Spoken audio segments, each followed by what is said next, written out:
વાત ઠંડીની તો રાજ્યમાં ફરીથી કડકડતી ઠંડીનો રાઉન્ડ શરૂ થયો છે। પવનની ગતિમાં વધારો થતા વધ્યું છે ઠંડીનું જોર। પવન 15 થી 20 કિલોમીટરની ઝડપે ફૂંકાતા ઠંડી વધી છે। લઘુત્તમ તાપમાનમાં 2 થી 3 ડિગ્રીનો ઘટાડો નોંધાયો છે। નલિયા 5.6 ડિગ્રી તાપમાન સાથે સૌથી ઠંડુગાર રહ્યું તો અમદાવાદના તાપમાનની વાત કરવામાં આવે તો 14.2 ડિગ્રી નોંધાયું છે।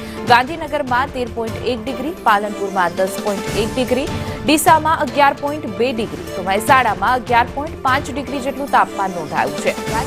શિયાળાએ જમાવટ બોલાવી છે, જ્યારે વહેલી સવારથી મોર્નિંગમાં વોક કરવા લોકોનો જમાવડો છે તે અહીંયા જોવા મળી રહ્યો છે। લોકો હેલ્થ કોન્શિયસ થઈને વહેલી સવારથી અવનવી એક્સરસાઇઝ કરતા ગાર્ડનમાં પણ નજરે પડી રહ્યા છે। સાથે મોર્નિંગ વોકર્સ માટે હેલ્થ કોન્શિયસ થઈને પણ વહેલી સવારથી લોકોએ દોડ લગાવવાની શરૂ કર્યું છે।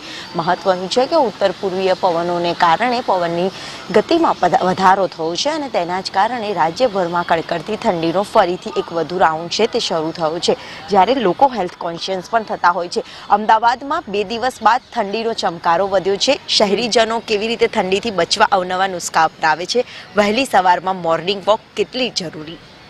બહુ જ જરૂર છે। તમે ઘરડા હો, યંગ હો કે છોકરાઓ હો, મોર્નિંગ વોક તો સખત જરૂરી છે। અને આવી ઠંડીમાં તમે થોડું વોક કરવા આવો ને તો તમે બહુ તાજગી અનુભવો છો અને તમારું દિમાગ, તમારું માઇન્ડ એટલું ક્રિએટિવ થાય છે, એટલું તમે પીસફુલ ફીલ કરો છો કે તમારા રેગ્યુલર સ્વાસ્થ્ય માટે પણ બહુ જ જરૂરી છે। હેલ્થ કોન્શિયસ સૌ કોઈ થઈ રહ્યું છે। અમદાવાદીઓએ પણ વહેલી સવારથી જ મોર્નિંગ વોક કરતા નજરે પડે છે। સાથે જ આગામી દિવસમાં પણ ઠંડીનો ચમકારો યથાવત રહેવાનું અનુમાન રાજ્યના હવામાન વિભાગ તરફથી પણ વ્યક્ત કરવામાં આવ્યું છે।